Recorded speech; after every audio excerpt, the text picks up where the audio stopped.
Alors, illustration concrète maintenant, on va voir comment ça se passe dans la réalité de la vie. Vous êtes toutes et tous concernés, bien sûr, sur le terrain de l'amont à l'aval, des instances d'évaluation aux applications concrètes. Alors, j'appelle les différents intervenants. Monsieur Pierre Moscovici va venir nous rejoindre. Vous pouvez accéder par le petit escalier à droite. Madame Duchef de la Ville, Amélie Verdier et Monsieur Gilles de Margerie.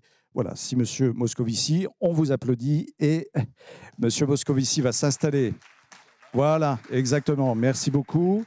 Madame du chef de la ville, je vous en prie. Monsieur de Margerie et Madame Verdier à mes côtés. Merci d'être là. Bon, je rappelle rapidement, Pierre Moscovici, premier président de la Cour des comptes, Isabelle du chef de la ville, présidente de la Société française de l'évaluation, Madame Amélie Verdier, vous êtes directrice générale de l'Autorité régionale de santé d'Île-de-France, et Gilles de Margerie, que l'on ne présente plus, commissaire général de France Stratégie, qui nous accueille. Alors, nous avons un petit peu plus d'une demi-heure pour débattre. Et puis ensuite, je le disais tout à l'heure, nous ménagerons un temps d'échange avec la salle pour une séance de questions-réponses traditionnelles. Une hôtesse viendra vous apporter le micro. Il suffira simplement de demander la parole et j'essaierai de respecter l'ordre des demandes. Je vais vous donner tout d'abord à chacun 5-6 minutes de propos liminaires pour, je dirais, mettre en avant votre idée principale par rapport à la thématique qui est la nôtre. Et puis ensuite, je reviendrai vers vous avec une série de questions pour approfondir ces propos. Alors, Pierre Moscovici, la Cour des comptes, gros plan, en fait, la Cour des comptes joue un rôle, je dirais, central en matière d'évaluation des politiques publiques. Et plus les semaines, plus les mois passent, plus vous montez en puissance en la matière. Oui, absolument. Bonjour, merci à tous pour cette invitation que j'ai accueillie d'autant plus favorablement que l'évaluation des politiques publiques, c'est pour moi un intérêt très ancien et une conviction très profonde. Quand je suis sorti de la Cour des comptes, je fais un peu de cabinet ministériel, puis ensuite, je suis devenu chef du service du financement et de la modernisation de l'État au commissariat au plan. C'était en 1990. Et à l'époque, j'avais été le premier secrétaire général du comité interministériel des politiques publiques qui avait été créé par Michel Rocard, et nous avions lancé à cette occasion cette politique, stratégie d'évaluation. Et j'ai donc la conviction que l'évaluation des politiques publiques, c'est vraiment une question existentielle, et je l'ai depuis très longtemps, d'autant que la Cour des comptes, vous savez, est une institution qui est en réalité équidistance entre le Parlement et le gouvernement, et que quand je réfléchis à notre mission, je me dis que c'est avant tout l'information du citoyen, finalement. Ça peut paraître paradoxal pour une institution qui est très traditionnelle, parfois un peu solennelle, mais c'est pour moi la maison du citoyen. Et évaluation et impact sont en réalité pour moi les deux faces d'une même médaille. Et je milite beaucoup dans mes fonctions pour que l'évaluation des politiques publiques représente chaque jour davantage une tâche essentielle pour nous. Alors, en fait, j'ai deux idées. La première, et c'est ce que je m'efforce de faire depuis que je suis premier président de la Cour des comptes, donc depuis juin 2020, j'ai une ambition, c'est que la Cour des comptes devienne une instance de référence. Chaque mot compte, c'est une instance de référence. C'est une référence, mais ce n'est qu'une instance parmi d'autres sur l'évaluation des politiques publiques pour mieux informer les parlementaires, les décideurs, mais aussi les citoyens. Et c'est un chantier que je mène dans le cadre d'un processus de transformation de la Cour que j'appelle JF 2025, disons juridiction financière, à l'échelle 2025. D'abord, pourquoi une place centrale? Parce que nous disposons d'un atout assez unique, c'est notre compétence en matière d'évaluation des politiques publiques, qui est inscrite dans l'article 47.2 de la Constitution, et nous sommes les seuls à avoir cette mission constitutionnelle. C'est certes la plus récente de nos missions, mais elle est vraiment au cœur de notre raison d'être, et nous montons en puissance. Nous avons un bilan qui, je pense maintenant, est assez satisfaisant en matière d'évaluation, en tout cas conséquent. Je citerai des évaluations sur la sécurité routière, sur la prévention des grandes pathologies, sur la contrefaçon, sur la pollution de l'air, sur le RSA, sur les politiques menées pour résorber les algues vertes. Et nous publions de plus en plus d'évaluations de politiques publiques. Et nous avons quelques atouts pour jouer ce rôle central. D'abord, un positionnement institutionnel indépendant. Nous sommes une institution de la République, une connaissance tout de même exhaustive des acteurs et des politiques publiques à l'échelle à la fois nationale et territoriale, grâce à notre réseau. Il y a la Cour, mais aussi les chambres régionales des comptes. Un métier historique d'appréciation des fonds publics, une certaine facilité d'accès aux données, l'habitude de comparaison internationale. Je pourrais m'étendre davantage, je ne le fais pas. Et si on jauge l'impact de travaux à l'influence, la Cour des comptes a assurément une assez forte capacité, grâce à tout ça, à s'engager en faveur de l'évaluation des politiques publiques et à trouver un public et une certaine crédibilité en la matière. Dire ça, c'est pas s'endormir sur des lauriers. C'est pour moi, au contraire, ouvrir un chantier. Et je veux insister sur 3 dimensions. La première, c'est que nous allons consacrer de plus en plus de ressources à l'évaluation des politiques publiques. Quand je suis arrivé à la Cour, nous consacrions 4% de nos ressources, disons, humaines à l'évaluation de politiques publiques. Nous sommes déjà à 7%, ça fait 2 ans. Nous serons à 20% en 2025. Et concrètement, c'est-à-dire qu'on doit déployer une compétence, qu'on doit former des hommes et des femmes, car on ne s'improvise pas évaluateur. Évaluer, c'est pas voilà, quelque chose c'est quelque chose de très très précis. La deuxième dimension, c'est que j'ai obtenu à l'époque de Mme Gouraud, dans le cadre de ce projet, JA 2025, qu'on ouvre une compétence qui, à mon avis, sera fondamentale, qui est l'évaluation de politique publique locale pour les chambres régionales et territoriales des comptes. Comme vous le savez peut-être, à partir de cette loi 3DS, les régions, les départements, les métropoles et les chambres elles-mêmes, sur leur propre initiative, pourront, sur un mandat, ouvrir des évaluations de politique publique locale. Et nous sommes maintenant, en ce début d'année 2023, en train de discuter avec les collectivités des premières demandes qui nous seront faites. Ça va changer radicalement le métier des chambres régionales des comptes. Elles ne seront plus des juridictions au sens strict du terme, puisqu'il y a par ailleurs une réforme une réforme de responsabilité unifiée des gestionnaires publics, mais elles seront de plus en plus des évaluateurs. Ça va changer radicalement ce qu'elles font. Et puis la troisième chose, c'est que toujours depuis le 1er janvier 2023, nous allons publier 100% de nos travaux. Je dis bien 100%. Et ça change aussi le spectre de ce que nous faisons, parce qu'un rapport publié, ce n'est pas la même chose qu'un rapport qui n'est pas publié. Ça influe aussi sur l'état d'esprit même de celui qui agit. Deuxième idée, évaluer, je le redis, c'est une méthodologie très précise. Il s'agit d'éclairer là où les incertitudes et le besoin d'informations impartiales sont très forts. En interne, nous nous appuyons sur des équipes, notamment nous avons recruté, cher Gilles, Adam Baïs, qui est maintenant en effet coordinateur de l'évaluation des politiques publiques et des partenaires académiques. Il a été bien formé ici à France Stratégie, c'est une excellente recrue, je m'en félicite, c'est un atout pour nous. Puis nous avons aussi des data scientists, des analystes de données, nous formons nos hommes et nos femmes de la Cour des comptes, à la fois les personnels de contrôle et les autres. Ensuite, nous tissons des liens avec le monde de la recherche, parce qu'on ne fait pas d'évaluation seul. Je l'ai dit, être leader et jouer un rôle moteur, oui. Le faire tout seul, en aucun cas. Donc, j'ai passé des conventions avec le CNRS, avec France Université, avec la Société française d'évaluation. J'invite toutes nos chambres régionales des comptes à passer des conventions avec les universités locales, parce que c'est là qu'elles feront leurs évaluations. Et puis, nous allons développer toute une série de thèmes. Voilà, je vous sens impatient. Oui. Je conclus quand même d'un mot en disant que oui, nous avons cette ambition d'être moteur, leader dans le domaine. Je l'assume. Je pense que nous avons une légitimité particulière, que nous avons un rôle particulier à jouer. Mais encore une fois, je n'ai aucune ambition qui soit monopolistique ou hégémonique. Je sais que c'est quelque chose qu'on ne fait pas seul. On le fait dans un écosystème. Il y a un état de l'art. Il doit être respecté. Donc la Cour des comptes ne prétend en aucun cas assécher le marché, mais jouer tout son rôle. C'est déjà pas mal. Bien, merci beaucoup pour ce propos liminaire. Je vais revenir vers vous, Monsieur le Premier Président, pour approfondir justement les différents points que vous venez d'évoquer. On va reparler notamment de la Chambre, la Cour régionale des comptes.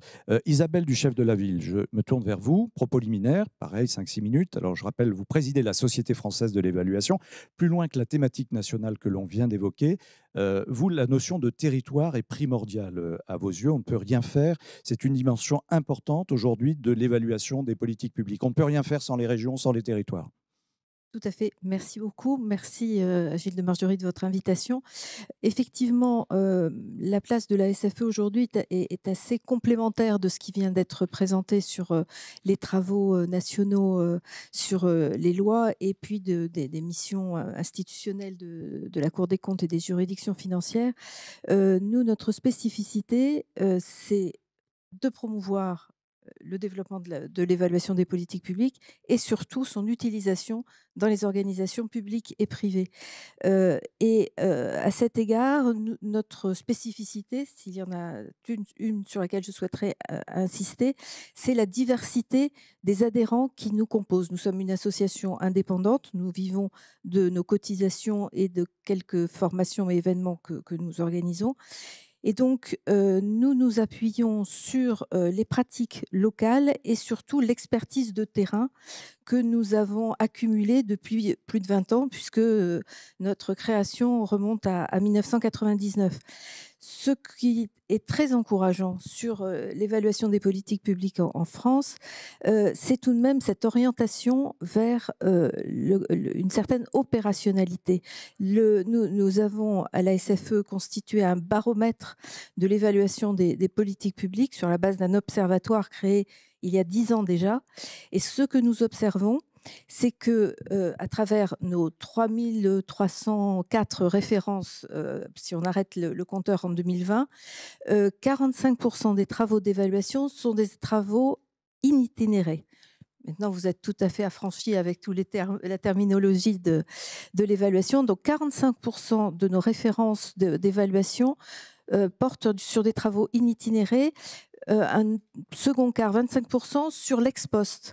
Donc, ça veut dire que l'évaluation, elle est vraiment orientée sur la prise de décision, sur l'inflexion d'un programme. Et ce qu'on observe, c'est effectivement un petit retard de la France sur l'évaluation ex-ante. C'est à peu près 11% des références que nous avons dans notre observatoire. Mais donc, c'est tout de même une richesse. Il faut, quand on se compare, on se désole parfois, mais il faut aussi avoir conscience des points forts qui sont les nôtres. Et donc, nous avons un rôle de valorisation des travaux qui sont réalisés, y compris de ceux qui sont réalisés sur le terrain. Et à cet égard, il y a un vrai enjeu de connaissance parce que le président Moscovici l'indiquait, tous les travaux d'évaluation ne sont pas publiés à l'échelon national, mais à l'échelon territorial, à l'échelon des collectivités locales, c'est beaucoup moins le cas. Donc, pour vous donner un ordre de grandeur, on estime que 75% des travaux d'évaluation à portée nationale sont publiés globalement. En revanche, à l'échelon territorial, c'est 25% des travaux seulement qui sont publiés. Très souvent, d'ailleurs, les publications portent sur des synthèses. Elles sont réalisées parfois sur le site internet, mais de façon à ce qu'il soit extrêmement difficile à un observateur d'accéder à la dite référence. Il y a vraiment un enjeu de connaissance et c'est ce qui est la raison d'être en quelque sorte de la Société française de l'évaluation. Je m'arrête là pour l'instant, j'y reviendrai peut-être. Bien sûr. Merci pour cette concision. Alors, justement, on progresse en partie nationale, régionale, territoriale. En illustration concrète, il y a les autorités régionales de santé. Madame Amélie Verdier, donc je rappelle, vous êtes directrice générale de l'ARS d'Île-de-France. Alliance du travail au niveau national, au niveau local, quelles sont les conditions de la réussite, je dirais? À quelles conditions les évaluations de politique publique ont un impact positif? Là, on parle de travail d'ensemble, finalement. C'est du collectif. Merci, effectivement, je vais parler et comme directrice générale de l'Agence régionale de santé Île-de-France et comme je crois Gilles de Margerie l'avait dit dans mes fonctions passées comme directrice du budget. Et je pense que, ainsi que le ministre l'avait dit en introduction tout à l'heure, d'abord, il faut se dire que oui, bien sûr, les évaluations sont utiles. Et ensuite, je vais réfléchir à quelles conditions, mais comme d'autres orateurs avant moi, je m'intéresse de longue date et je pense qu'on a besoin de diffuser en fait cette culture systématique. Même si l'utilité ne se mesure pas nécessairement à est-ce qu'on a suivi 100% des recommandations de l'évaluation. Alors, 3 points peut-être en introduction, comme vous me l'avez demandé, sur à quelles conditions ça marche. Bon, de manière assez simple, Premièrement, trouver la bonne temporalité. Et donc, encore une fois, on a besoin de l'ex-ante, de l'initinéré, de l'ex-post, et je vais dégager un peu là-dessus. Le deuxième point, évidemment, je vais m'inscrire totalement dans les propos du premier président de la Cour des comptes, on a besoin de plusieurs types d'évaluations, d'évaluations indépendantes, mais qui dialoguent effectivement, comme ça a été dit, je crois, avec les décideurs, on va dire en une phrase, pour que tout le monde se comprenne bien, et aussi qu'on les rende possibles. Puis mon troisième point, c'est à quelles conditions ça marche, c'est qu'on ait une bonne réflexion sur le format des évaluations. Faire un petit peu de provocation, moi j'ai été étonnée quand même en lisant le rapport qu'on s'intéresse à une évaluation d'une loi.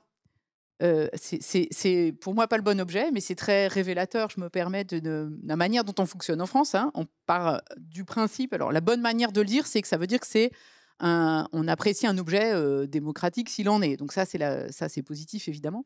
Mais on le voit sous un angle qui est d'abord juridique, ce qui est quand même un peu réducteur à mon sens. Et puis en fait, une loi, il y a beaucoup de dispositifs dedans. Et donc, je vais essayer de regarder ce point, c'est-à-dire effectivement, qu'est-ce qu'on regarde dans une évaluation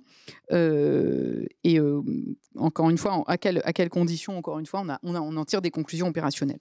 Alors, je vais essayer bien sûr d'être quand même un peu synthétique, mais sur mon premier point, la bonne temporalité. Donc le premier point, c'est qu'en fait, on en a besoin dans des trois types qui ont été rappelés, j'y reviens pas. Et effectivement, de se rappeler qu'en fait, on a une évaluation qui a vocation à accompagner en quelque sorte en continu l'amélioration de l'efficacité de la politique publique.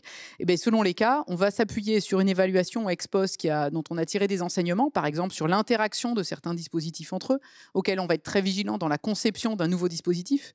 Donc l'évaluation, elle n'aura pas forcément eu comme objectif de se dire qu'on va reproduire quelque chose qui a marché, mais aussi de tirer les enseignements, encore une fois, d'évaluation qui, par exemple, ont montré que ça ne marchait pas.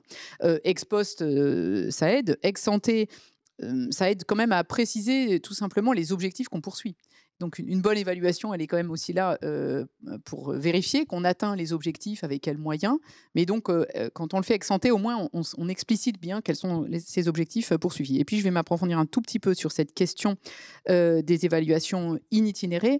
Comme je suis peut-être la plus praticienne dans mes fonctions actuelles, je voulais insister sur un cas itinéraire, qui est le cas des déploiements des mesures du plan de relance. Et effectivement, pour illustrer quel cheminement en fait on a suivi à ce moment-là pour essayer d'avoir une appréciation d'évaluation.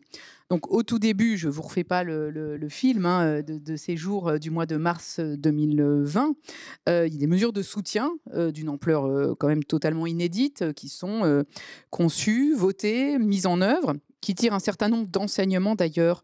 Encore une fois, non seulement des réussites, mais aussi des échecs, je pense, notamment de ce qui avait été fait en 2008, mais je ne vais pas y revenir. Et assez rapidement, d'une part, on a été conduit à faire évoluer très rapidement ces dispositifs, sans évidemment être dans une situation de pouvoir les évaluer selon les canons du genre, mais de se dire qu'on y avait à avoir un besoin, ça a été dit aussi, de rendu compte et d'explicitation de ces objectifs.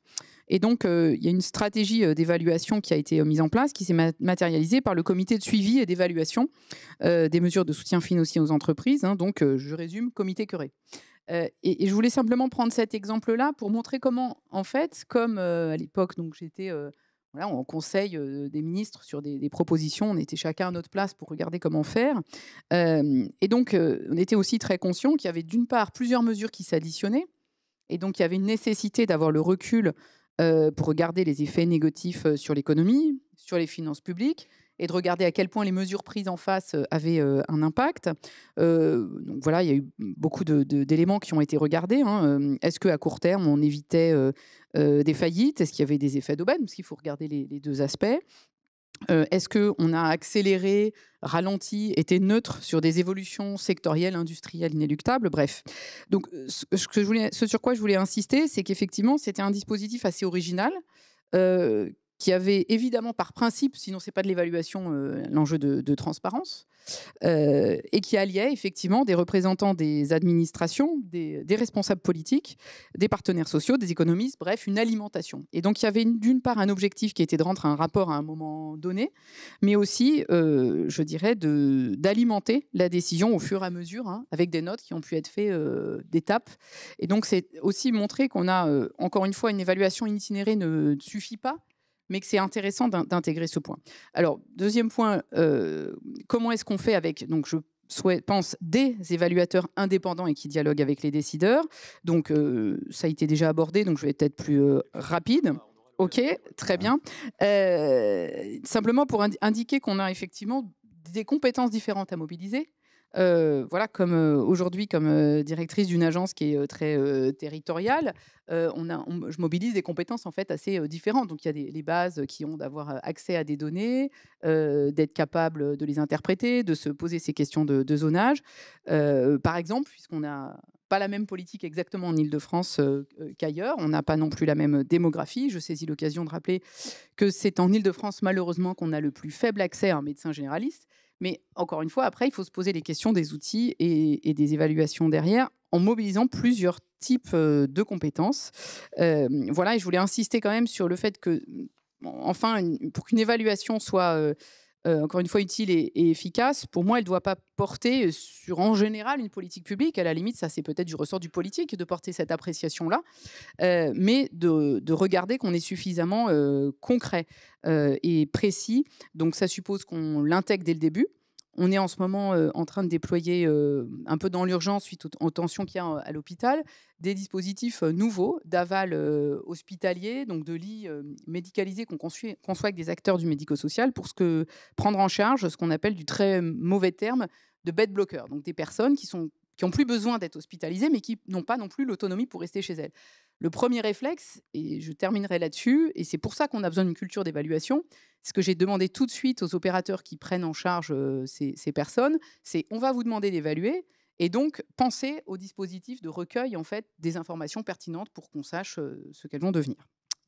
Et on est vraiment au cœur de l'actualité. Merci Amélie Verdier. Gilles de Margerie, alors, question, voilà, si vous pouvez donner le micro, merci beaucoup madame. Pardon, la question à 1 000 euros, question pas bisounours, mais quand même là, on reste dans la cuisine. Est-ce que l'évaluation, c'est facile? Parce que quand même, c'est un lourd travail, on l'a vu. Une fois le constat réalisé, est-ce qu'on peut tout dire finalement? Alors ça, il y a deux choses différentes. Il y a est-ce qu'on peut tout dire et puis comment ça se passe dans les soutes. Moi, je vais vous dire, on ne m'a jamais empêché de dire quelque chose que je voulais dire. Et ça, j'insiste sur ça parce que ça ne va pas complètement de soi quand on est un service du Premier ministre, qu'on puisse faire des évaluations dans lesquelles on est tout à fait libre des conclusions auxquelles on arrive. Ça conduit à une exigence renouvelée sur la qualité de ce qu'on sort, mais quand c'est solidement argumenté, on le sort, on prévient, mais on le sort. Ça ne fait pas forcément plaisir, mais on le fait. Et j'insiste sur ça parce qu'il y a une habitude de penser que c'est difficile dans un pays comme le nôtre d'avoir des instances autonomes. Il y en a qui sont autonomes par structure, par institution. C'est évidemment le cas de la Cour des comptes.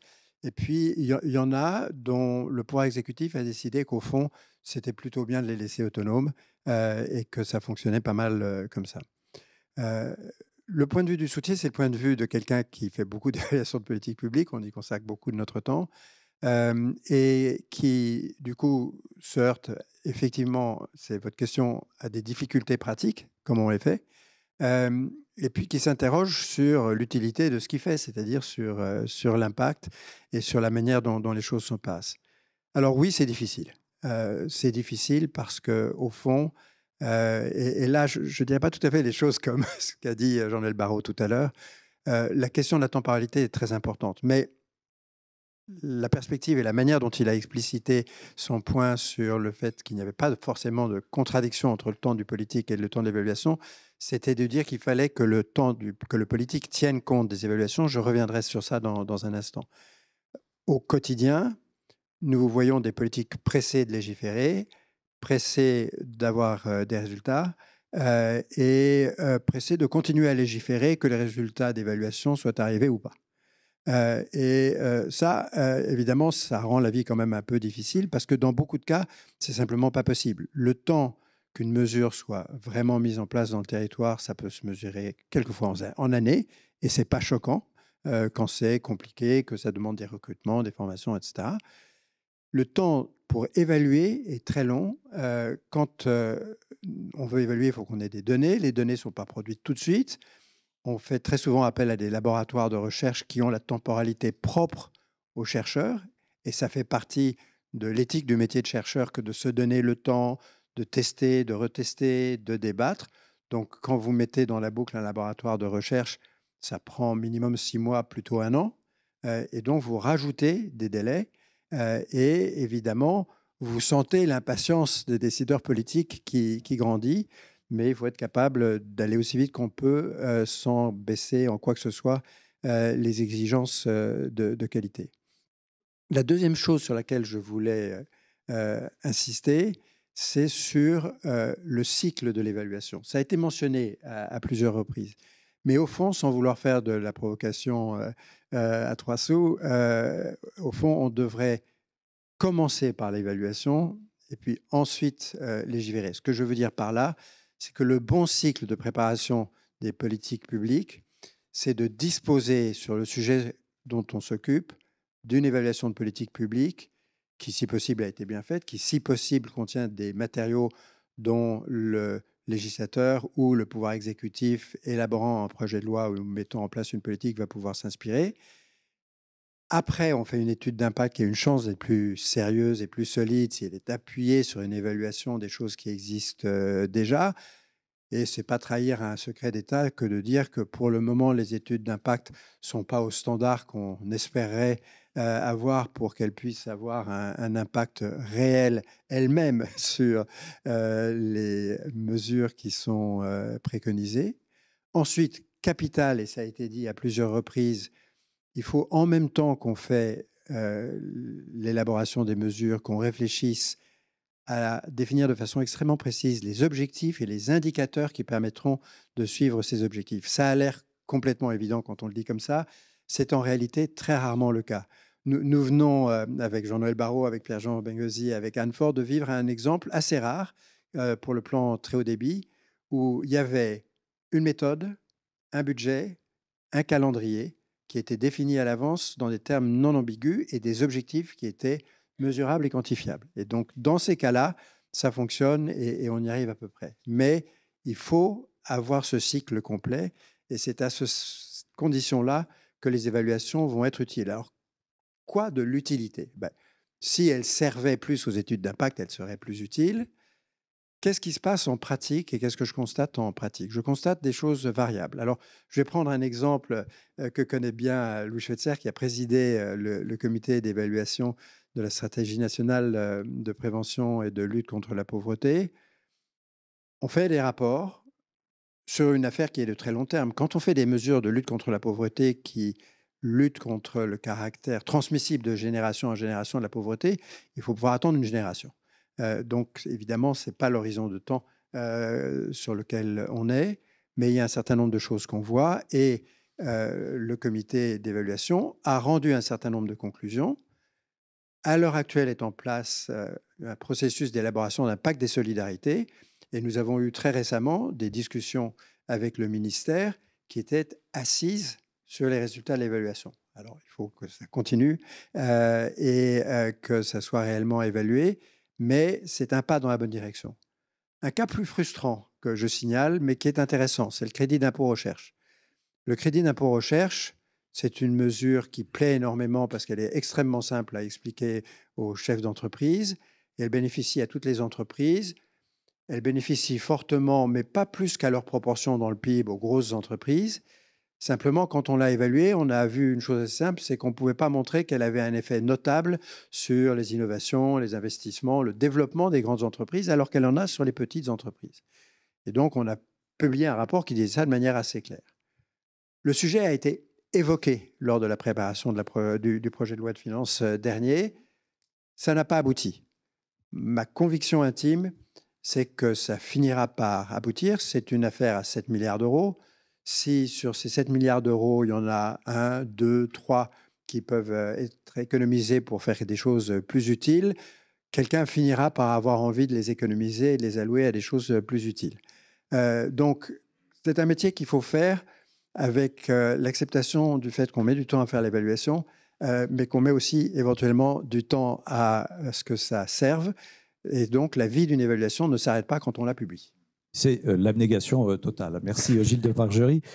Alors, dans la droite ligne de ce que vous venez de dire, monsieur le commissaire général, Pierre Moscovici, comment décider en fait ce qui fera l'objet d'un contrôle classique, lambda, je dirais, ou d'une évaluation de la Cour des comptes. Est-ce qu'il y a un tri en amont, des réunions de décision? Comment ça se passe exactement? Alors, c'est un vrai objet de difficulté, hein, à la Cour des comptes, je ne veux pas le cacher, parce que c'est une culture qui est relativement récente chez nous. Elle était encore assez marginale. J'ai 4% quand j'ai pris mes fonctions. Et il y a une tendance assez forte qui est de confondre, en réalité, contrôle et évaluation. Certains pensent qu'ils font de l'évaluation alors qu'ils font des contrôles. Et donc, avant tout, il faut bien travailler sur la méthodologie et arriver à distinguer ce qui est contrôle et évaluation et à faire travailler les équipes dans cet état d'esprit. Et donc, on s'est doté d'une méthodologie assez précise en la matière pour identifier l'évaluabilité ou non de la politique publique. Pour chaque évaluation de politique publique, il y a une note de faisabilité qui est réalisée pour mesurer l'intérêt et l'impact de l'évaluation. Et dans cette perspective, on commence par identifier ce qu'on appelle des questions évaluatives, qui d'ailleurs feront ensuite l'objet du plan de l'évaluation et du rapport, auquel il doit être possible de répondre avec les parties prenantes, avec les données qu'on peut mobiliser, avec les liens de causalité à mesurer, avec les méthodes qualitatives et quantitatives nécessaires. Donc on commence par ça. Note de faisabilité, nous les examinons de manière assez systématique. En commun avec le contrôle, parce que c'est là où il y a cette ambiguïté éventuelle qu'il faut être capable de lever, l'évaluation va s'intéresser à la mise en œuvre de l'intervention publique et à sa performance. Ça, c'est la base. Mais elle va au-delà. C'est-à-dire que ce qui fait que ce n'est pas qu'un contrôle, ni même un contrôle à portée évaluatif, c'est d'évaluer aussi la pertinence des objectifs, la cohérence des actions, les ressources qu'on mobilise, les impacts produits au sens large, et surtout, et ça c'est la grande différence avec le contrôle, on va s'intéresser à l'ensemble des parties prenantes concernées par l'intervention publique, et on va les associer de façon partenariale dans la réalisation même de l'évaluation. En pratique, cette distinction n'est pas si simple à faire. Je vais prendre un exemple tout récent. Avant-hier, j'ai présenté un rapport, qui est un rapport de contrôle, sur la préparation des Jeux Olympiques de Paris. Mais voilà typiquement un rapport qui est fait in itinéré. Nous avons déjà fait 19 rapports sur ce sujet-là, et nous sommes en quelque sorte embarqués dans l'équipe du COJO et dans l'équipe de Solideo. Nous sommes sollicités par les pouvoirs publics en direct et nous répondons au Parlement. C'est un contrôle, mais de facto, il a une dimension évaluative certaine, sans pour autant respecter de manière religieuse toute la méthodologie prévue. Et donc, on voit qu'il y a quand même des zones de frottement. Parce qu'il faut trancher un moment ou un autre. Ça n'est pas une évaluation de politique publique, mais c'est plus qu'un contrôle. Je dirais que c'est un contrôle à portée évaluative, une notion un peu intermédiaire sur laquelle nous travaillons de manière assez pragmatique. Enfin, avec cette distinction en tête, l'évaluation peut porter sur tous les champs d'action publique, qu'ils soient économiques, qu'ils soient sociaux, qu'ils soient environnementaux, qu'ils soient régaliens. Et les chambres de la Cour, et maintenant aussi les chambres régionales, prennent l'initiative de proposer des sujets évaluatifs chaque année. Donc nous nous inscrivons à notre programme et ils ont une ressource de conseil, celle de référent évaluation. Les sujets sont validés dans le cadre d'un programme de travail. Mais puisque j'ai la parole, je voudrais quand même rebondir un petit peu. Pour l'avoir après, hein, vous inquiétez Oui, mais pas. je vais rebondir quand même sur ce que disait Gilles, parce qu'il m'a stimulé dans le souvenir d'une de mes vies précédentes. Parce que ça pose quand même une question à celle du rythme, qui est une question qui est réelle tout de même. Le rythme de l'évaluation et le rythme du politique.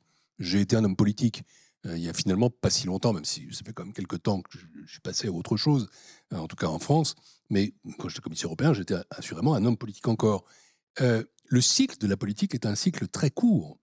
Quand on a un quinquennat avec une année pour lancer les politiques, 2 ans pour les réaliser, puis ensuite 2 ans parfois un peu plus compliqués vers la fin du cycle, sans parler des conditions générales. Quand on sait que les ministres, je l'étais aussi, sont là en moyenne quand même un peu moins de 2 ans, on voit la difficulté à articuler ce que tu dis, c'est-à-dire la nécessité théorique d'avoir une évaluation en réalité ex ante ou in itinéré, et le désir de l'homme politique d'avoir des résultats rapides. Ça, quand même, pour les évaluateurs, c'est un véritable challenge. Et c'est une réflexion qu'on doit avoir sur comment penser nos politiques publiques dans le temps un peu plus long. Alors ça, mais ça pose aussi une question institutionnelle. Mais je voulais quand même le dire parce que il y a la théorie, il y a aussi la confrontation avec le cycle démocratique et politique tel qu'il existe. C'est la philosophie générale, bien sûr, et puis il y a aussi le terrain, on en parlait tout à l'heure, les régions vont avoir leur mission et puis surtout leurs compétences en matière d'évaluation. Je vais revenir avec vous sur ce point. Tout d'abord, je voudrais vous entendre, Isabelle, du chef de la ville. On parlait beaucoup des territoires tout à l'heure. C'est le travail avec les élus. Est-ce que les élus sont proactifs en matière d'évaluation? Est-ce que c'est facile de travailler avec eux? Est-ce qu'on dit souvent, ils ne s'y aventurent pas vraiment? Quel est votre ressenti, vous, sur le terrain? Oui, alors, si les élus ne rechignent plus, ou moins, à l'évaluation, on est manifestement à un tournant. Pour la première fois dans le baromètre que nous allons publier à la fin du mois, on observe que les références d'évaluation nationale de la sphère étatique au sens large, y compris agences, échelons déconcentrés, est équivalente à la sphère locale, c'est-à-dire les évaluations par des collectivités territoriales. Ça, c'est très intéressant, alors même que nous savons qu'il y a un mouvement d'internalisation de ces compétences, notamment à l'échelon départemental, et donc que vraisemblablement les références et les activités évaluatives sont plus importantes encore que ce que nous mesurons à l'heure actuelle. Donc ça, c'est un mouvement de fond. Pour autant, l'évaluation reste un exercice difficile, comme l'a dit Gilles de Margerie, et délicat pour une collectivité, pour un élu. Effectivement, ils sont tout de même très contraints par les durées de mandature. Il y a des réticences à publier, je l'ai dit. Par contre, ils ont de plus en plus de ressources, notamment les grandes collectivités que sont les régions, les métropoles, les départements, ont de plus en plus de compétences en interne. Ce qui est intéressant aussi, c'est que progressivement, donc les régions sont sortis d'une stricte logique d'obligations légales, notamment l'obligation des fonds européens, qui a structuré très fortement la montée en puissance des régions en matière d'évaluation, en fait, ne représentent plus aujourd'hui qu'un tiers de leurs activités évaluatives. Donc on a un cycle qui est beaucoup plus régulier. Pour revenir sur ce qui a été dit sur le cycle de l'action politique, ce qui est intéressant à mesurer, ce qu'on commence à pouvoir observer de façon plus fine, c'est qu'à l'échelon local, il y a véritablement des dynamiques d'acteurs qui sont évolutives dans le temps. Je vais prendre un exemple. La région, par exemple, Rhône-Alpes, a historiquement été un lieu de grande activité en matière d'évaluation de politique publique. Et plus récemment, avec la réforme des régions, on observe que la région Aura n'a plus publié d'évaluation sur les 3 dernières années. Donc, on est reparti sur un cycle autre. Ça revient. Finalement, on peut utiliser le terme? Non, je ne dirais pas une fragilisation parce que leurs activités vont être relancées. Il y a toujours une temporisation et puis les activités de la partie Auvergne poussent beaucoup. Mais il y a vraiment des cycles qui peuvent être liés à des changements de majorité, par exemple, des changements d'intérêt, et avec des acteurs qui au contraire, montent en puissance, comme par exemple les métropoles, de façon extrêmement nette. Oui. Voyez, donc vous avez un baromètre pour suivre tout cela? Comment voilà, ça se passe donc tous les 2 ans. Vous avez des indicateurs? Alors, nous avons un observatoire qui enregistre toutes les évaluations dont nous avons connaissance et les thématiques sur lesquelles elles portent. Et tous les 2 ans, effectivement, nous faisons un arrêt sur image, un baromètre qui nous permet de mettre en perspective des évolutions que nous pouvons mettre en valeur. Et pour nous, c'est l'occasion, bien sûr, d'une action pédagogique vis-à-vis des élus qui s'interrogent. Est-ce que nous allons vraiment nous lancer dans une démarche ou pas? C'est l'occasion de mettre en valeur des bonnes pratiques. Il faut convaincre, en fait, et c'est un outil à la décision. Alors, dans cette droite ligne, Amélie Verdier, justement, quel est le bon périmètre pour une évaluation? Quel est le bon évaluateur en interne et en externe, si on reste à cet échelon que l'on évoquait à l'instant. Alors, je crois que c'est Gilles qui a fait allusion tout à l'heure. Il y a plusieurs mailles possibles. On peut évaluer une politique publique, un dispositif, comparer l'efficacité relative, à condition qu'on sache qu'on cherche à évaluer. Ça a l'air très trivial, hein, mais je pense que c'est aussi important. Est-ce qu'on peut évaluer l'impact du dédoublement des classes en primaire? On s'est regardé sûrement en comparant 2 territoires. Les cohortes à l'entrée, on s'est donné les moyens de les évaluer, a priori, du niveau moyen au début, à la fin. C'est à la fois large, mais assez ciblé et précis.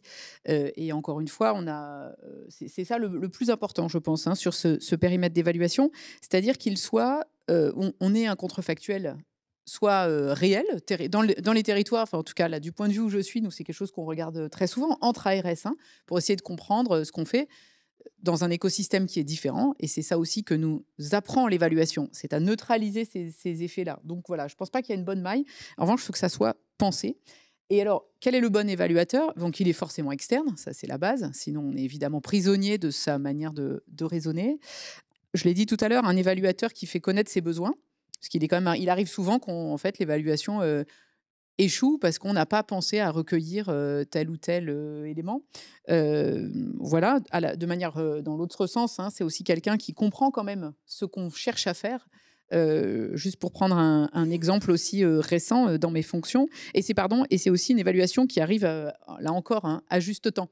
Et donc, c'est aussi très important d'essayer d'anticiper sur ces besoins, y compris quand on ne sait pas encore, hein, forcément la question quel type de dispositif on voudra prolonger ou faire évoluer. D'une évaluation parfaite pour alors moi je dirais vraiment l'ARS. l'évaluation parfaite, c'est celle qui arrive au moment où on se pose la question et on se dit super, moi-même, mon prédécesseur, d'autres s'étaient posé ce type de questions, et donc c'est là, puisque effectivement, et je crois que les échanges qui ont eu lieu tout à l'heure étaient très, très intéressants entre Pierre Moscovici et Gilles de Margerie, c'est de comprendre le temps du politique. Il est légitime d'avoir une urgence et un court terme. Donc du coup, c'est aussi notre rôle collectif, et c'est pour ça que tout à l'heure j'insistais sur ces différentes temporalités, c'est d'y penser en amont pour que cette évaluation, avec toutes les qualités de l'évaluation scientifique, hein, soit disponible au moment où la question se pose. Et c'est pour ça que je pense qu'on a toujours besoin de ce dialogue entre les évaluateurs professionnels, c'est-à-dire qui sont quand même d'abord des chercheurs, enfin en tout cas avec une rigueur de méthode, dialogue avec les décideurs, ce que Gilles, je me permets de le dire, fait je crois régulièrement et très bien, mais pour comprendre en fait les thématiques qui vont venir. Il faut le faire savoir, il faut faire de la pédagogie, on va y revenir aussi, c'est très important. C'est sûr. C'est très important. Pierre Moscovici, justement, si on reste sur le terrain, quelle est la place des cours régionales, des cours dans ce dispositif, et quid de leurs compétences réelles? On parlait tout à l'heure, à l'instant, de l'évaluateur parfait, en interne, externe. Quelle est la légitimité des cours régionales dans l'évaluation? Quand je suis arrivé à la tête de la Cour des comptes, donc en juin 2020, les chambres régionales n'avaient aucune compétence en matière d'évaluation de politique publique, ce qui ne signifiait pas qu'elles n'étaient pas impliquées. Mais elles l'étaient toujours avec la Cour comme tête de réseau. Je vais prendre 2 exemples. Quand on fait l'évaluation de la politique du RSA, comme nous l'avons fait, on se doute bien que nous nous nourrissons de travaux de Chambre régionale des comptes. Si on fait l'évaluation de la politique de lutte face aux algues vertes en Bretagne, c'est une coproduction entre la Cour et la Chambre régionale des comptes de Bretagne. On ne peut pas faire ça sans les acteurs du terrain et sans les contrôleurs du terrain. Ce serait absurde de penser qu'on pouvait tout faire depuis la rue Cambon. Mais je me suis dit, en arrivant, en lançant un projet de transformation, que le local et le national sont maintenant tellement interpénétrés que nous avons un réseau qui est maintenant quand même qui a pignon sur rue. Les chambres régionales des comptes ont 40 ans. Qu'il était important qu'alors qu'elles vont abandonner certaines missions, elles ne seront plus des juridictions, j'allais dire, de première ligne, on puisse utiliser justement leur insertion dans le tissu local, les connaissances qu'elles ont accumulées, et en faire de vrais acteurs d'évaluation de politique publique, j'allais dire indépendamment de la Cour des comptes. Et donc, à ce moment-là, nous avons dans notre projet formé le vœu qu'il puisse y avoir une compétence d'évaluation des politiques publiques locales. J'ai été voir Madame Gouraud, qui était à l'époque la ministre des Territoires, et qui lançait sa loi 3DS, et bien gentiment, elle a repris la proposition que je faisais, elle l'a portée jusqu'au bout. Et donc, depuis le 1er janvier, parce que c'est tout récent, ça a quelques jours, les CRC pourront être saisis au titre de la loi 3DS, aux fins de réaliser une évaluation de politique publique sur laquelle une collectivité territoriale, région, département, métropole, a une compétence ou à sa propre initiative. Et il y a un décret qui a été publié un peu plus d'1 mois qui précise précisément les modalités de saisine et d'autosaisine des CRC. Elles vont être outillées pour ces missions en termes de formation d'équipe, de guide, d'accès aux données, de renforcement de partenariat avec le monde académique. Elles sont encouragées à passer des conventions avec les universités de leur ressort. Elles disposent maintenant d'un référent évaluation. Donc là, la Cour est une tête de réseau. Baïs est là aussi pour ça, avec les équipes. C'est une communauté d'échange qui se crée. Elles sont appelées aussi à passer pour les données des conventions avec l'INSEE. La grande question maintenant, ça rejoint ce que vous disiez, madame, c'est quelle va être l'interaction avec les collectivités locales. Alors, justement, autour de l'évaluation publique. J'ai invité les chefs de chambre régionale à prendre la tâche des collectivités locales pour voir justement quelles étaient leurs attentes. Car s'il n'y a pas de démarche proactive, on peut rester un peu chacun chez soi. Moi-même, j'ai pu constater, je me suis rendu à la Chambre régionale des comptes Occitanie, c'était en octobre. J'avais invité à une table ronde et la présidente de région, Madame Delga, et le maire de Montpellier, puisque la Chambre est à Montpellier, le président de la métropole, Monsieur Delafosse. Et l'une et l'autre avaient un projet sur les transports ou sur la rénovation thermique des logements dans la région ou dans la métropole. Et maintenant, nos chefs de cour, de chambre, sont en lien avec les collectivités pour voir ce qui peut se passer dans le mandat. Ce que je crains, pour être tout à fait franc, c'est pas qu'il y en ait trop peu, mais c'est qu'il y en ait trop. Parce que si vous prenez une région où il y a 11 ou 12 départements, 4 ou 5 métropoles, la région, si on demande, si chacun utilise son droit de tirage sur un mandat de 5 ans, surtout si les élections deviennent concomitantes, ce qui est quand même un projet à un moment donné, local, alors à ce moment-là, les chambres régionales des comptes non seulement ne feront plus que ça, mais ne pourront pas répondre. Donc il faut aussi être capable de trier et de sélectionner la pertinence de différents champs et le faire avec une approche. Enfin, dernière chose, il peut arriver qu'il y ait en effet à la fois par le national et par le local des évaluations concomitantes ou itinéraires. Je vais prendre un exemple. Le président de la République a lancé le plan Marseille en grand et il a demandé dès le départ à la Chambre régionale des comptes de PACA de faire une évaluation concomitante de la mise en place de ce plan dans toutes ses dimensions. Alors, sur la fédération des troupes, je vais poser la même question à Gilles de Margerie. Auparavant, j'aimerais bien vous entendre, Isabelle du chef de la ville, sur la manière de, je dirais, fédérer, enfin surtout convaincre les élus.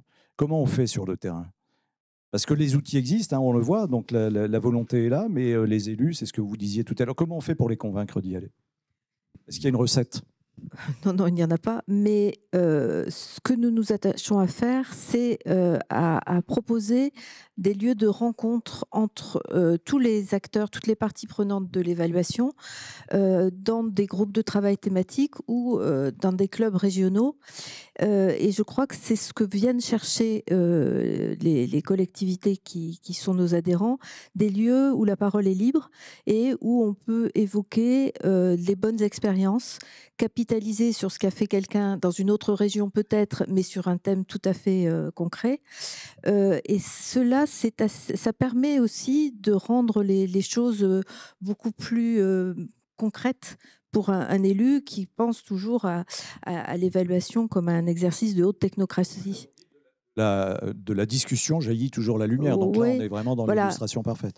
Un maillage, la leçon par la preuve et puis un peu d'outils méthodologiques que nous mettons à leur disposition.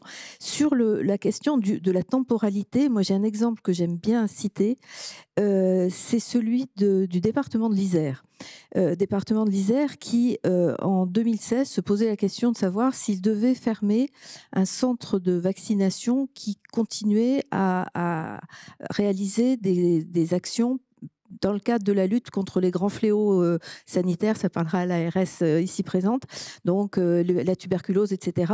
Et ils s'interrogeaient vraiment pour savoir s'il fallait continuer, puisque c'était par délégation. Ils ont lancé une mission d'évaluation en interne, avec des moyens au départ restreints, et ils ont ils ont interrogé les différents acteurs sur la question de la cohérence de leurs actions par rapport à tout le tissu environnant. Ils ont été amenés à voir quelle cohérence cela avait avec leurs propres autres axes d'intervention, la protection de l'enfance, la PMI, etc. Et ils ont été amenés à travailler avec la sphère hospitalière et avec les médecins, parce qu'il y a une problématique de déserts médicaux dans ce territoire. Et leur conclusion a été de dire nous allons maintenir cette compétence et nous considérons que finalement c'est le ticket d'entrée pour travailler avec d'autres de façon coopérative. Et je raconte ça d'autant plus parce que ce qui est intéressant, c'est qu'ils sont partis en 2017 et créant des liens avec l'hôpital, avec les différents intervenants sanitaires. C'est un des rares départements sans doute qui a été prêt à affronter la crise sanitaire qui est arrivée immédiatement après leurs travaux. Alors peut-être rapidement une réaction Amélie Verdier, et après on donne la parole à la salle, mais je voudrais un mot quand même de Gilles de Margerie sur l'aspect communication et pédagogie.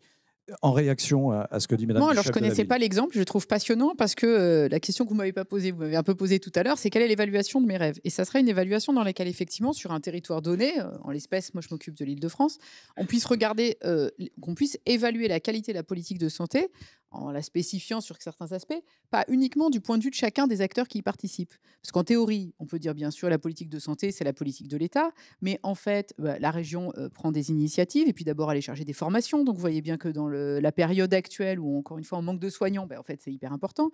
Les départements font des choses, les communes font des installations, bref. Et donc je trouve l'exemple très intéressant parce qu'il montre comment on arrive à partir donc d'une des collectivités qui prend l'initiative de se dire comment est-ce qu'en fait on va regarder globalement comment on atteint l'objectif, parce que je pense que nos concitoyens à la fin, comme on le dit, ce qui leur importe c'est moins de savoir quel est l'acteur public qui en a pris l'initiative, mais est-ce qu'on l'atteint? Et donc Et le résultat. effectivement en santé, alors notre chance c'est qu'on a un nombre d'intervenants toujours considérable, donc c'est a priori assez naturel, mais la difficulté c'est bien de poser ce cadre méthodologique quand même minimal pour savoir de quoi qu'est-ce Bien qu'on va sûr. chercher à évaluer. Ça procède de la logique. Alors Gilles de Margerie, comment on fait savoir tout ça? On fait des campagnes de pub, on Alors, communique en externe, la pédagogie, comment elle se déroule? La première chose sur laquelle je voudrais revenir, c'est qu'il y a quand même deux chiffres spectaculaires qu'on a entendus. Le premier président nous a dit qu'il publierait 100%, et la présidente nous a dit qu'aujourd'hui, c'était 25%. Oui, à l'échelon régional. Ce n'est pas un chiffre anodin. Quand 3 fois sur 4, vous décidez de ne pas publier pour une raison qui vous convient, c'est pas comme si vous faisiez vraiment des évaluations sérieuses. Même la partie que vous publiez est entachée d'une interrogation, parce que vous êtes légitime à vous dire que seule aura été publiée l'évaluation qui donne les résultats conformes à ce que peut en attendre son commanditaire. Donc, cette question de se donner à soi-même l'obligation de publier toutes les évaluations qu'on fait, de type évaluation de politique publique, est absolument cruciale, et c'est celle qui permet ensuite de dire oui, on va faire un effort de communication et un effort de pédagogie. Et c'est un point évidemment neutre, on ne fait pas de pédagogie si on ne publie pas. C'est pas si simple que ça de faire de la bonne pédagogie, parce qu'on est en tenaille entre des méthodes d'évaluation qui deviennent de plus en plus sophistiquées. Alors j'ai heureusement dans l'équipe de France Stratégie des gens infiniment plus compétents que moi qui m'expliquent les évaluations que je lis. J'ai Cédric en face de moi qui passe énormément de temps à m'expliquer. La vérité, c'est qu'il y a un raffinement dans les méthodes économétriques qui est devenu tellement sophistiqué qu'on se rend compte à un moment que les objectifs des laboratoires de recherche à qui on passe ces commandes et les objectifs de celui qui commande l'évaluation ne sont pas tout à fait alignés. Le laboratoire de recherche, il a comme intérêt de progresser dans la réputation qu'il a dans la communauté des pairs. Son objectif fondamental est académique. C'est à ce critère-là qu'il considérera que ses travaux sont appréciés. L'évaluateur, il fait confiance au laboratoire qui a une bonne réputation sur le fait que ça va être au standard en termes de qualité, mais il a besoin de pouvoir s'en servir dans l'action. Ce n'est pas du tout la même chose. Au point qu'en termes de méthode, pour pouvoir avoir des choses qui permettent de servir à un bon support de communication, nous sommes amenés à réfléchir. C'est une zone dans laquelle on se donne le temps de tâtonner un peu avant de trouver la bonne solution, à diminuer la part dans le recours au laboratoire que nous faisons des appels à projets de recherche, parce que le principe même de l'appel à projet de recherche, c'est de supposer qu'il y a une rencontre entre le programme de recherche du laboratoire et la question que pose l'évaluateur. Si on faisait simplement un contrat où on demande à un laboratoire de répondre à des questions qu'on lui pose, cette question ne se pose pas. Et on risque moins, et ça je l'ai vécu plusieurs fois, de se trouver avec une évaluation qui est au meilleur standard technique, qui va être publiée dans des revues à comité de lecture. On publie tout, non seulement on publie tous nos rapports, mais on publie toutes les études qu'on commande. Et donc, c'est pour les laboratoires très important parce que ça fait partie de leur politique de publication. Et donc, on a souvent des laboratoires dont on se dit en lisant le travail, ça c'est super pour eux, mais pour nous, franchement, on ne sait pas très bien quoi en faire. C'est la première étape. La deuxième étape, c'est qu'on s'en occupe. Nous avons une direction de la communication qui attache, je voyais Mathias Le Fur tout à l'heure qui la dirige, et plusieurs des membres de l'équipe. Nous nous en occupons, nous nous occupons très activement. Et nous travaillons beaucoup sur la possibilité de rendre parfaitement ou aussi bien que possible intelligibles les conclusions, alors même qu'elles résultent quelquefois de travaux très techniques. On a, avec Pierre-Jean Bengozi et Anne Faure, ces derniers jours, beaucoup travaillé sur la manière dont on présenterait les résultats. Il y a des choses très techniques, et on a publié en même temps que leur rapport tous les travaux techniques qui avaient été commandités. Ces choses très techniques sont parfois difficiles à comprendre, mais le rapport, le dossier de présentation, le communiqué de presse donnent l'essentiel de manière fidèle au contexte, au contenu du rapport et d'une manière qui, je crois, permet de rencontrer son public. On a beaucoup appris également sur la méthode, justement, et on comprend mieux à l'aune de cette table ronde. Alors, chose promise, chose due. Nous nous donnons 25 minutes pour répondre aux questions. Vous avez l'occasion d'avoir un panel très intéressant ici pour approfondir les différents sujets. Alors, je rappelle la règle, vous demandez la parole. Je vais essayer de retenir dans l'ordre les demandes de prise de parole. Surtout, vous vous présentez très rapidement. Vous posez des questions très rapides, s'il vous plaît, très concises, pour qu'on puisse prendre un maximum de questions. Je serai malheureusement obligé, dans l'impolitesse, de vous couper si vous êtes trop long. Voilà, je vous le dis tout de suite. Donc, un maximum de concision pour un maximum de questions. Monsieur a demandé la parole en premier. On va vous apporter le micro et ensuite, on restera sur les 3 premiers rangs. Alors, monsieur, si vous pouvez vous signaler avec le chapeau rouge. Voilà, on va vous donner le micro. Oui, alors merci, oui, monsieur le chapeau rouge. Je suis Papa Eric. Oui, Papa Eric Le Tendre. Alors, je me définis comme un chercheur indépendant. Voilà. Et déjà, je ne suis pas français, je suis zaïrois. OK, très bien. Quelle est votre question, monsieur, s'il vous plaît? Alors, ma première question, c'est au monsieur le Premier Président de la Cour des comptes, que je suis ravi de rencontrer. Voilà. Là, ça sera encore... C'est subsidiaire. J'ai d'autres choses à poser. Mais là, pour l'instant, j'aimerais bien savoir... on se limite à une question, monsieur, si vous voulez bien synthétiser. Ah, d'accord, OK.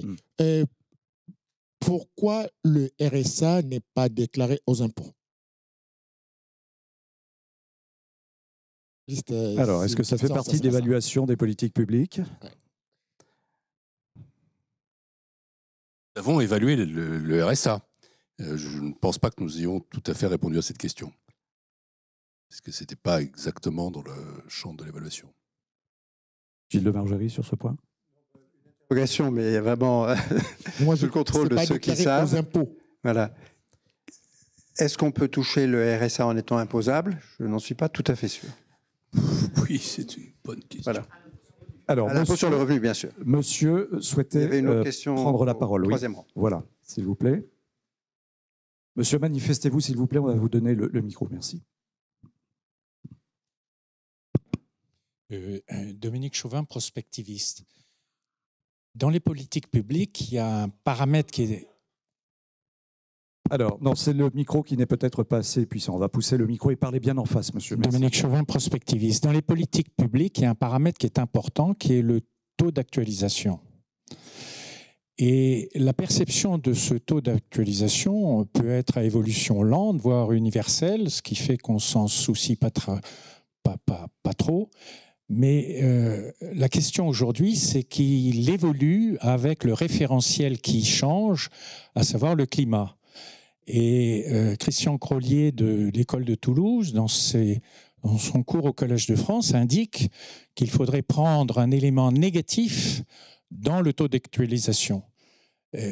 La question est donc que ce taux d'actualisation évolue à la baisse et donc peut avoir un impact important sur les politiques publiques au point même de pouvoir les inverser. Et avec un climat pour lequel on est de plus en plus en retard, il est possible de considérer qu'il faille envisager un taux d'actualisation de plus en plus bas, ce qui a un impact d'autant plus fort sur les politiques publiques. La question est donc la suivante. Dans l'évaluation de ces politiques publiques, comment prend-on en compte le taux d'actualisation et son évolution potentielle forte qui risque de se produire par rapport à notre retard dans des politiques climatiques? Bien, merci beaucoup. Encore une fois, je vous demanderai d'être concis parce qu'il y a beaucoup de demandes de questions. Oui, merci. Alors, voilà, je serai moins clair dans ma réponse que vous l'avez été dans votre question, ça c'est sûr. Le taux d'actualisation est une variable économique qui fait l'objet d'une décision publique. Et il y a, et ça vient de chez nous, un processus qui aboutit périodiquement à réviser le taux d'actualisation. Et donc, il y a un taux d'actualisation de référence. L'idée que soutient Christian Gaulier avec l'idée du taux d'actualisation négatif, c'est de concrétiser d'une manière qui soit explicite la préférence qu'on a pour des politiques de décarbonation.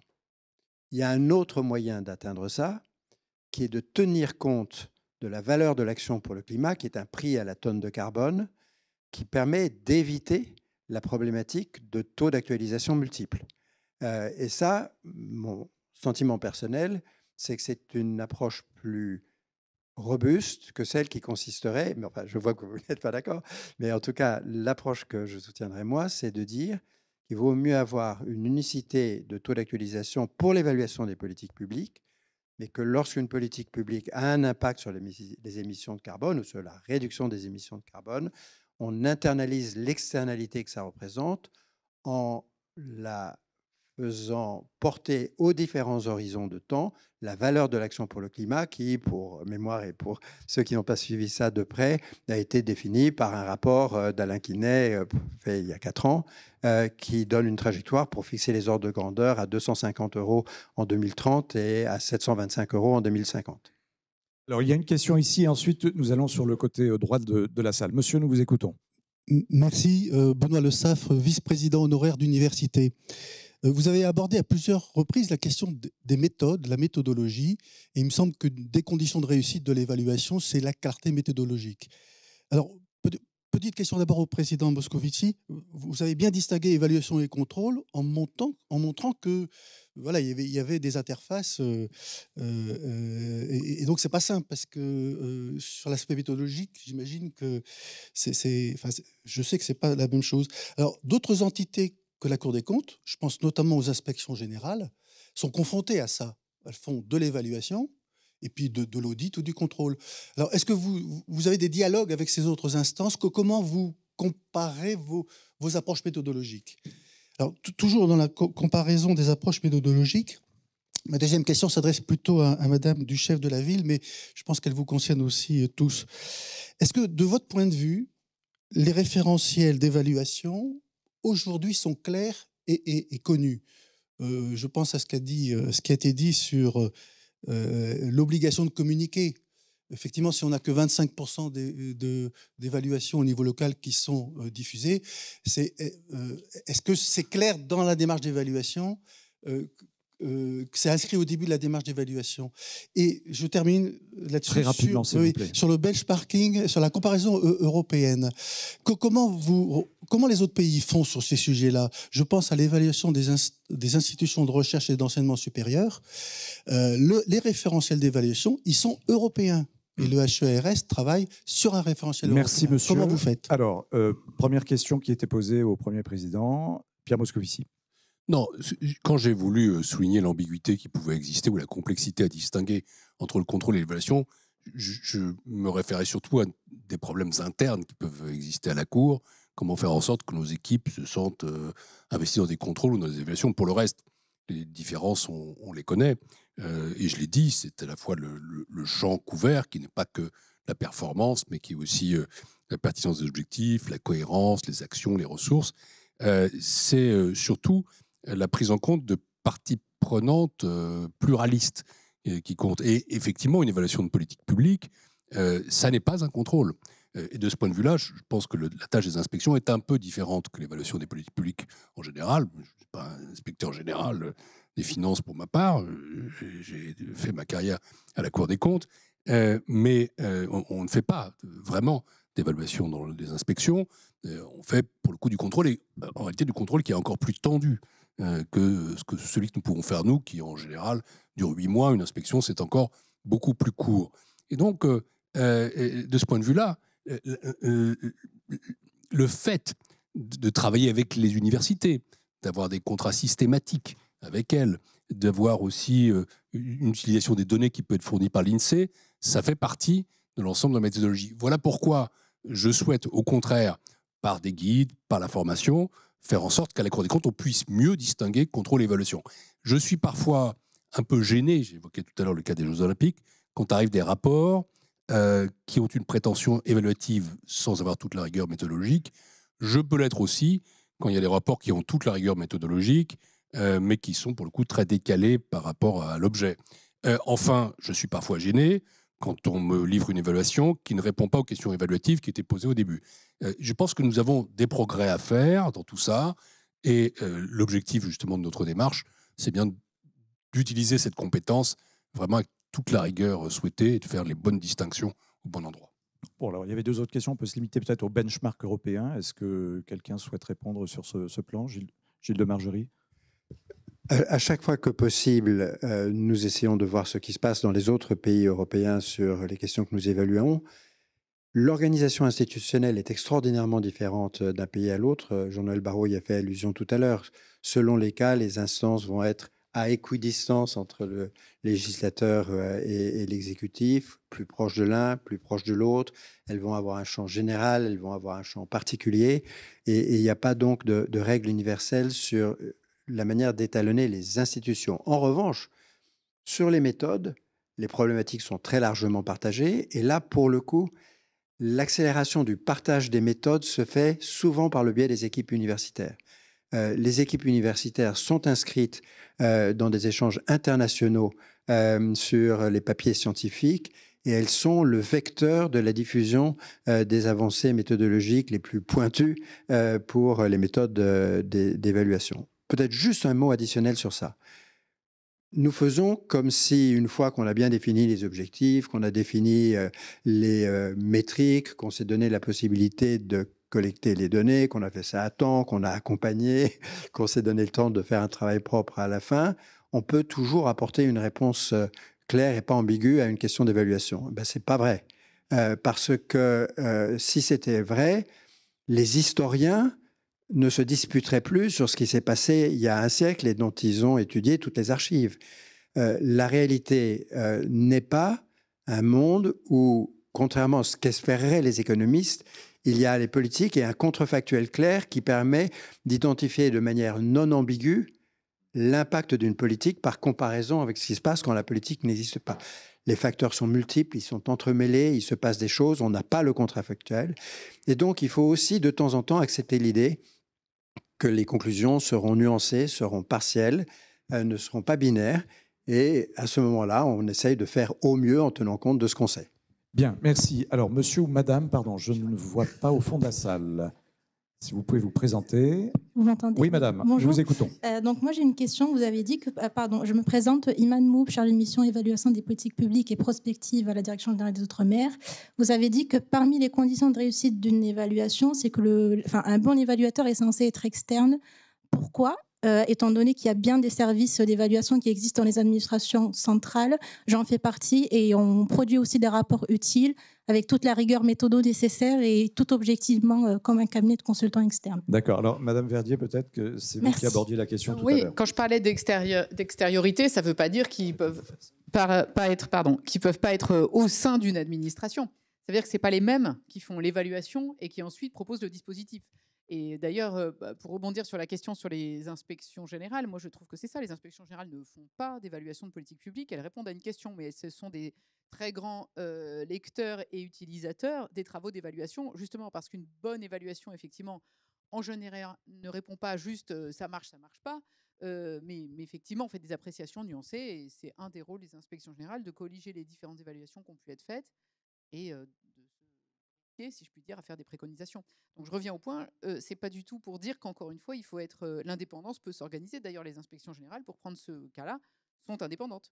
Et on pourrait imaginer l'extériorité, c'est juste pas le rôle institutionnel qu'on leur donne, parce qu'en fait, c'est plutôt de l'aide à la décision.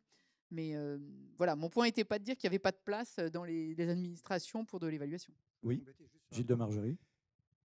Il y a où vous êtes, est-ce que vous êtes dans l'administration à l'extérieur, mais il y a aussi comment vous faites. Et la question du processus d'évaluation est absolument critique. Elle doit accompagner, elle est une très forte garantie par elle-même. Si vous vous engagez à tout publier, si vous publiez tous les travaux externes que vous commandez, si vous avez un comité d'évaluation qui est structuré pour avoir une diversité de points de vue, si l'avis qui est rendu est informé ou est l'avis du comité et pas celui de l'équipe de l'administration, vous donnez des garanties supplémentaires additionnelles pour atteindre l'objectif d'indépendance. Alors, monsieur, il y a 4 questions encore. Nous verrons après si nous avons le temps d'en prendre une ou deux supplémentaires. Monsieur. C'est le Bénézé pour la Chambre de commerce de Paris-Île-de-France. C'est le GNI, c'est le Groupement national des indépendants de l'hôtellerie et de la restauration. Et ma question est pour monsieur le président de la Cour des comptes. Vous avez parlé des Jeux olympiques et j'ai pu lire le papier qui est sorti sur l'étude que vous avez faite au niveau de la Cour des comptes. Et je voudrais parler de ce que vous pouvez me poser, que vous m'en dire plus par rapport aux Jeux olympiques qui sont pour demain. 2024, c'est dans quelques jours, pour ainsi dire. Il nous reste une année et je ne vous ai pas senti très positif là-dessus. Je voudrais vous entendre. C'est dans le sujet qui est le nôtre de l'évaluation. C'est l'évaluation. Mais c'est typique. Moi, j'étais un peu comme ça devant un objet nouveau pour nous. C'est vrai que nous avons produit déjà 19 rapports sur les Jeux olympiques et que nous le faisons constamment. C'est un rapport d'étape qu'on va en faire encore un autre en juin 2023. Après, on va quand même foutre la paix au jeu. Je vais résumer le message. La phase de planification stratégique s'est plutôt bien déroulée. La phase de mise en place de la gouvernance également. Cette gouvernance fonctionne. Et à ce stade, il n'y a pas de dérive financière. Voilà 3 points qui sont extrêmement positifs. Maintenant, les Jeux sont dans 1 an et demi. On va passer à l'opérationnel. Et le message de la course, c'est qu'il n'y a pas de temps à perdre. Il n'y a pas de temps à perdre pour les mises à disposition des sites. Il n'y a pas de temps à perdre pour signer les contrats en la matière. Il n'y a pas de temps à perdre sur 2 questions qui seront fondamentales pour les Jeux, qui sont d'une part les transports et d'autre part la sécurité. Et puis enfin, il faut quand même s'assurer de l'équilibre financier de tout cela. Et on sait d'ailleurs que c'est lié. C'est-à-dire que plus les décisions tardent à être prises, plus en effet les coûts et les risques de dérive, voire d'ailleurs de non-respect des règles de la commande publique, sont importants. C'est ça les grandes leçons que nous tirons. Mais moi, j'ai trouvé ça très intéressant par rapport à notre objet, parce que voilà quelque chose qui n'est pas, à dire vrai, une évaluation de politique publique, mais qui est quand même un objet embarqué, un objet itinéré, qui est extrêmement utile aux décideurs. Monsieur, vous avez le micro. Et d'ailleurs, les équipes, ça rejoint la question précédente, en réalité sont presque, si je dis un langage anglo-saxon, embedded. Elles sont dans l'ensemble de l'écosystème de la décision. Monsieur. Jean-François Laval de la Ligue des droits de l'homme et du citoyen. J'avais noté au début, on voit la cohérence avec les projets gouvernementaux et les politiques publiques.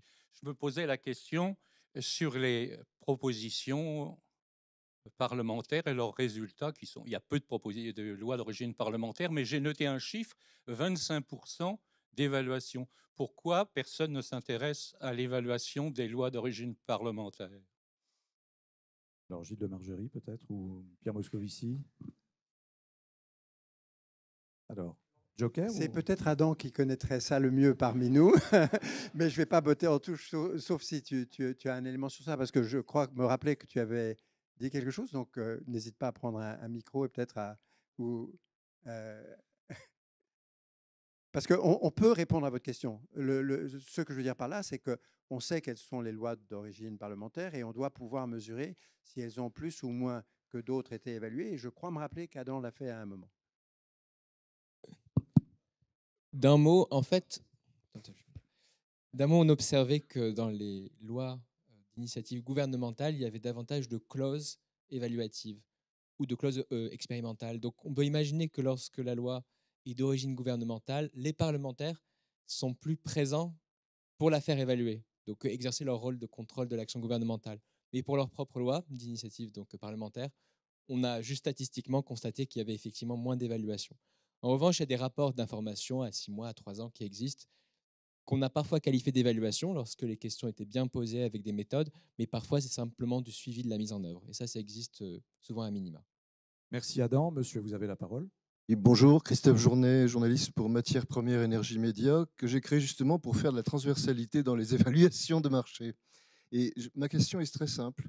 Qu'est-ce que vous, chacun d'entre vous, aimeriez voir évaluer dans des sujets importants dans la période en 2023, qui ne le sont pas, en tout cas dont il n'est pas prévu qu'ils soient été évalués, et que ça soit, je dirais, au niveau des politiques publiques françaises ou à Bruxelles? Alors, une idée chacun peut-être, ou chacune. Madame du chef de la ville. J'aurais deux suggestions. La première, c'est de faire évaluer davantage les politiques régaliennes, tout ce qui concerne la justice, représente des enjeux fondamentaux et c'est assez peu évalué. La deuxième suggestion, mais un peu plus ambitieuse, c'est faire évaluer les politiques partagées. Parce qu'à l'heure actuelle, il y a une imbrication très forte dans l'action des différents acteurs publics. La plupart des domaines d'action publique conduisent à une nécessité d'entente de plusieurs niveaux, étatiques, local. Et ce que l'on constate, c'est que c'est largement la zone grise de l'évaluation. On préfère évaluer ce qui est bien documenté plutôt que ce qui est difficile. Mais voilà, c'est le principe de rechercher quelque chose sous un réverbère. Amélie Verdier. Je souscris à ces deux excellentes initiatives, notamment en matière régalienne, où effectivement c'est très classique, on a peut-être moins de concurrence, de compétition, hein, sans avoir de jugement de valeur. Et du coup, ce sont des domaines qui sont traditionnellement moins évalués, et c'est dommage. Donc je pense que vous avez tout à fait raison, je souscris aussi au deuxième point. Donc ma suggestion, elle est très intéressée, mais je trouve que c'est une question politique intéressante. En matière de restriction de mouvements de circulation entre les pays, du fait de l'épidémie de Covid. On a eu, d'une part, je vais être assez direct, plusieurs cas où on a essayé à chaque fois de le faire en européen, du point de vue français. On voit bien à chaque fois comment on est très influencé par ce que font les autres. Donc c'est une politique sur laquelle l'effet moutonnier est très dominant parce que c'est quasi impossible de justifier qu'on ne prend pas la même décision que les autres, alors quels que soient les arguments rationnels, si je puis dire. Au-delà des premières vagues, je ne vais pas y revenir, dans la période actuelle, les recommandations de l'OMS sont claires, sans aucune ambiguïté, c'est-à-dire que ça ne sert à rien d'imposer des restrictions. Néanmoins, je pense que la question est tout à fait légitime parce que ralentir l'arrivée d'un variant, typiquement, pour l'autorité sanitaire que je suis, je peux vous dire, ça change beaucoup les choses. Et donc, je trouve qu'on serait intéressant qu'on ait une démarche et en plus, on est dans justement de la comparaison internationale pour qu'on puisse évaluer les faits, puisqu'on a, en fait, au vu des différentes vagues du Covid, à peu près eu toutes les configurations. Madame également au fond, et on terminera par monsieur. On se donne 5 minutes, pas plus. Madame, nous vous écoutons. Merci, bonjour. Axel Chevalier, évaluatrice en Afrique de l'Ouest francophone. J'ai une question pour vous, monsieur de Margerie. Vous avez dit tout à l'heure, il me semble, les études d'impact ne sont pas encore au standard. Alors, pourquoi et puis comment les rendre au standard? Merci. Vaste défi. Aujourd'hui, on fait les études d'impact quand on prépare un projet de loi parce que les textes imposent de faire des études d'impact. En pratique, ce que je comprends de la manière dont ça se produit, c'est que les bureaux compétents, avec d'innombrables réunions interministérielles, en essayant de tenir compte de toutes les parties prenantes au sens interministériel, élaborent les textes. Et puis, 2 semaines avant le moment où ça doit arriver à l'Assemblée, le jeune administrateur qui vient de prendre ses fonctions et le stagiaire qui est au près de lui sont priés de consacrer leur jour et leur nuit pendant 15 jours continuellement sans avoir le droit de sortir du bureau pour faire l'étude d'impact. Je caricature délibérément, mais ce n'est pas tout à fait comme ça que ça se passe et souvent c'est beaucoup mieux fait. Mais il y a eu cette tendance-là au début. Des progrès ont été faits de manière notable qui sont quelquefois allés dans la direction inverse, c'est-à-dire qu'on a eu des études d'impact de 900 pages qui avaient été mûries dans la durée. Je crois que c'est à peu près le format de l'étude d'impact qui avait été imaginé lors de la précédente idée de réforme par création d'un système universel pour les retraites.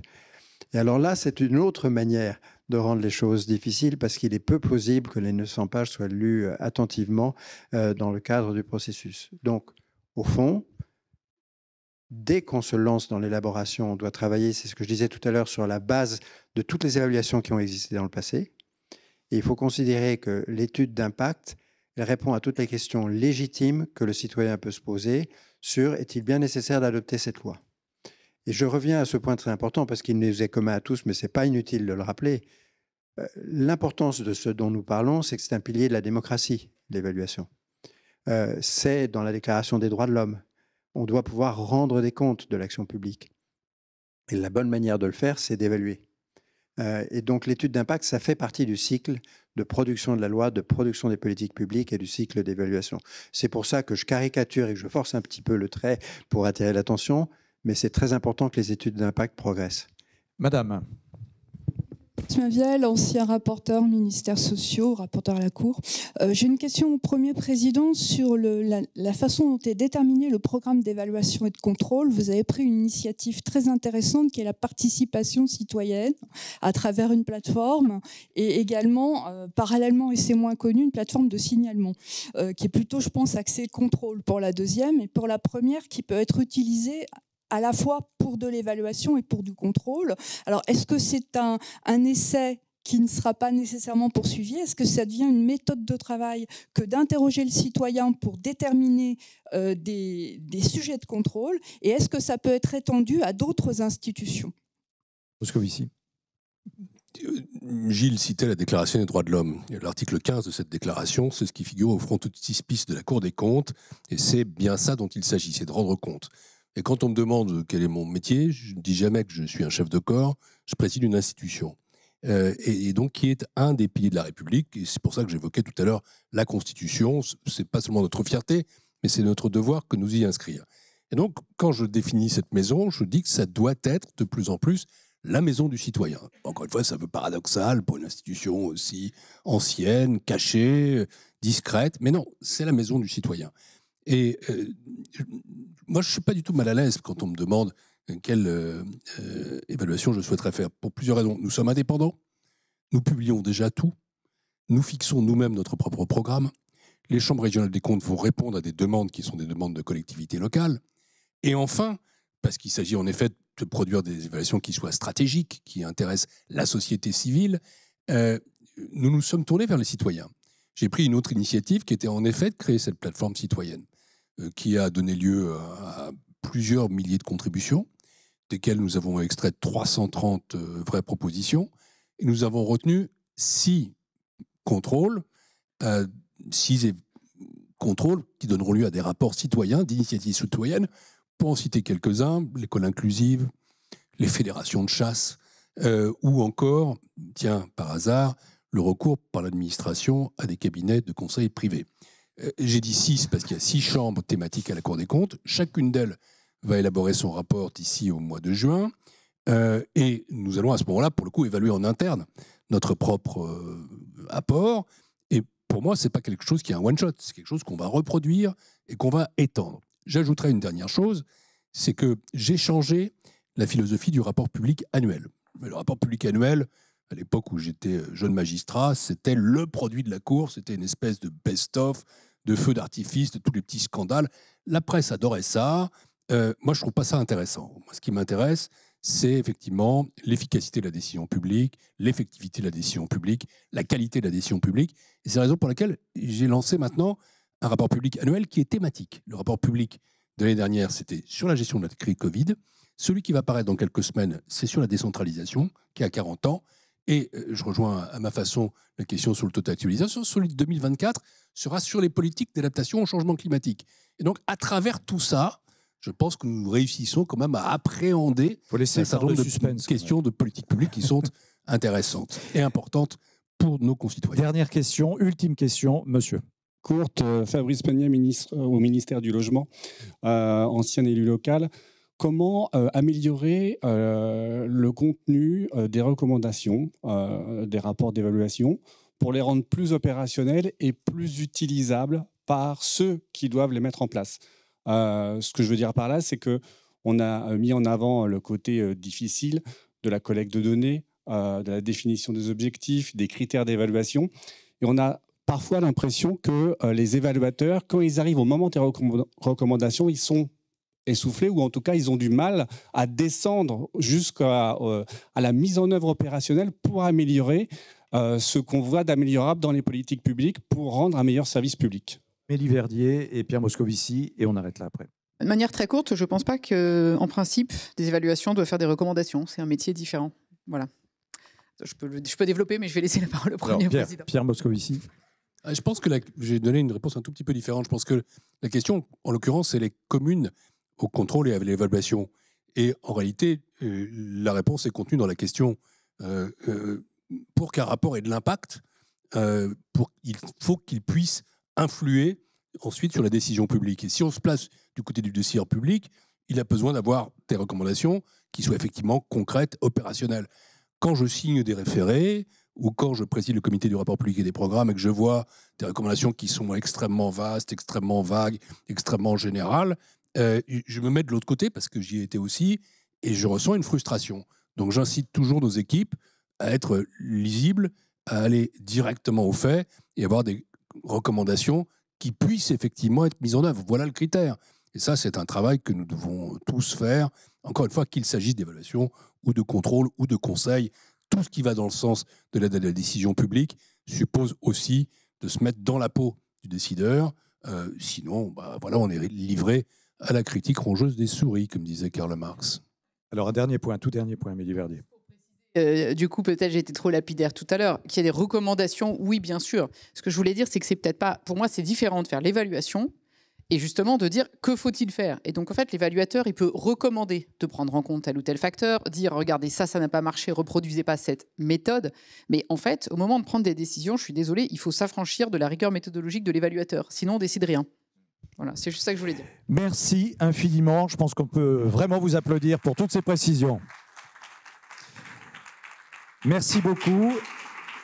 Merci de votre participation et je renvoie bien sûr à la lecture des nombreux documents qui sont à votre disposition. Il n'y en a peut-être plus en version papier, mais évidemment, tout est à votre disposition sur le site de France Stratégie, de la Cour des comptes et des autres institutions ici représentées. Merci infiniment de votre attention. À très bientôt.